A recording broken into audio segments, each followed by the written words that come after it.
Comic book stories have a penchant for coming up with the most hypothetical story arcs. For instance, this one has the X-Men pitted against the Avengers, and it can only happen on the pages of a comic book series. So far, the X-Men are yet to be integrated into the MCU, and in that regard, they are worlds apart. Kudos goes out to the writers who saw the need to create this story.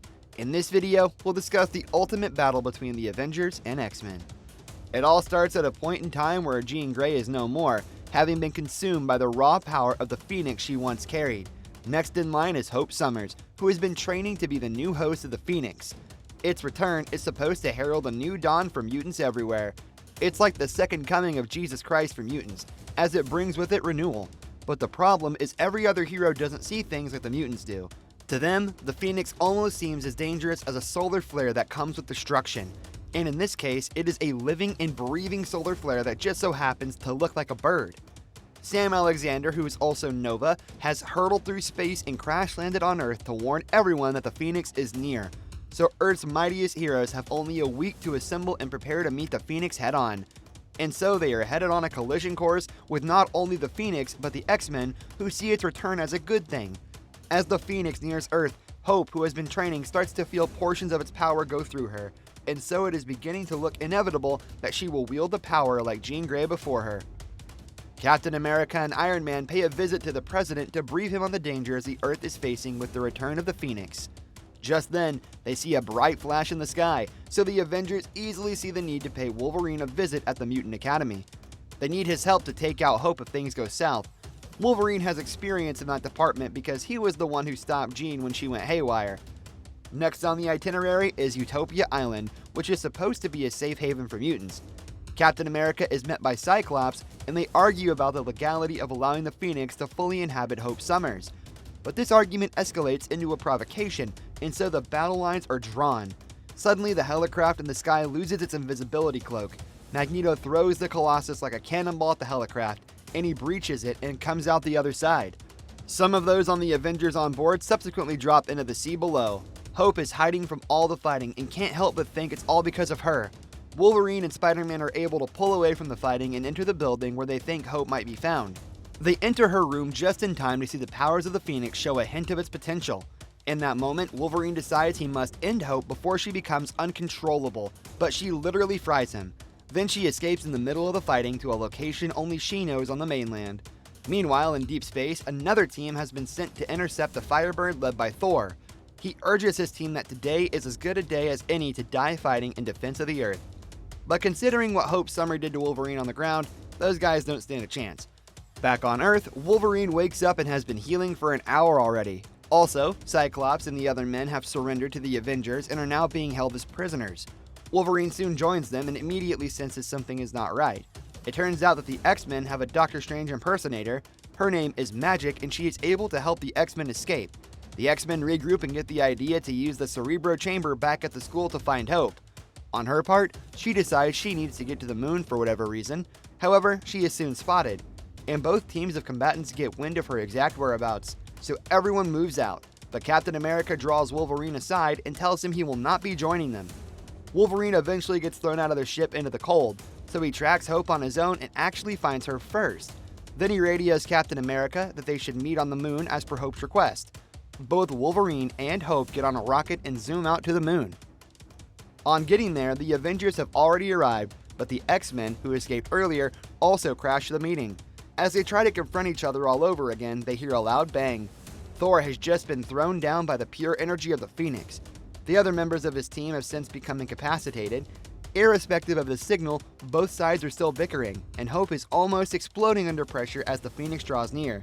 At some point, she lets go and asks Wolverine to snuff her out, but Cyclops won't have it. He blasts Wolverine away before he can strike the fatal blow. Meanwhile, back on Earth, Tony Stark is working with Hank Pym to create an armored suit that could solve the problem of the Phoenix. He names the new armor the Phoenix Killer. The Phoenix arrives on the moon, and everyone drops what they're doing and are forced to pay attention. Iron Man launches his machine on a collision course with the Phoenix, and then voila! It does what it was made for. Except rather than destroy the Phoenix, it splits into 5 parts. These 5 parts of the Phoenix end up in Cyclops, the Colossus, Namor, Emma Frost, and Magic. They might as well be called the Phoenix 5. Once back on Earth, these 5 start to right the wrongs of the world using their new Phoenix powers. From Africa to Russia, they are really making a difference, but irrespective of the good intentions of the Five, they have haters in the Avengers who still think the power of the Phoenix will ultimately prove itself counterproductive, and they have to be prepared for when that time comes. And sorry to say, but the Avengers are right because the Phoenix Five start showing signs of being intoxicated by the power, especially Cyclops. The Five even go as far as destroying the military equipment of world governments and decommissioning all the missile capabilities of these nations. They could very well have gone ahead with declaring universal peace, but they got reminded of the Avengers. The Avengers are implementing a plan to extract Hope. In the middle of all of it, they encounter Cyclops and Emma Frost, who can ideally take out all of them, but it turns out the Scarlet Witch is able to bypass their powers. The Phoenix Five easily realize that their weakness is the Scarlet Witch. It is also at that instant that Cyclops decides the Avengers are a problem that must be dealt with, so the first to die is Hawkeye as he tries to buy his colleagues some time to get away. Being true to his character, he sacrificed himself. Also, Wakanda gets attacked by Namor, and sadly the Black Panther and Storm of the X-Men choose that point in time to get divorced, citing irreconcilable differences, obviously. But Namor is killed by the Scarlet Witch, and just as the Phoenix Five arrive in Wakanda, Namor breathes his last, and so the Phoenix powers inside him get transferred to the remaining four. Afterwards, 2 more Phoenixes appear to die under mysterious circumstances, probably because they wanted the other one's power for themselves. And so we have Cyclops and Emma Frost left.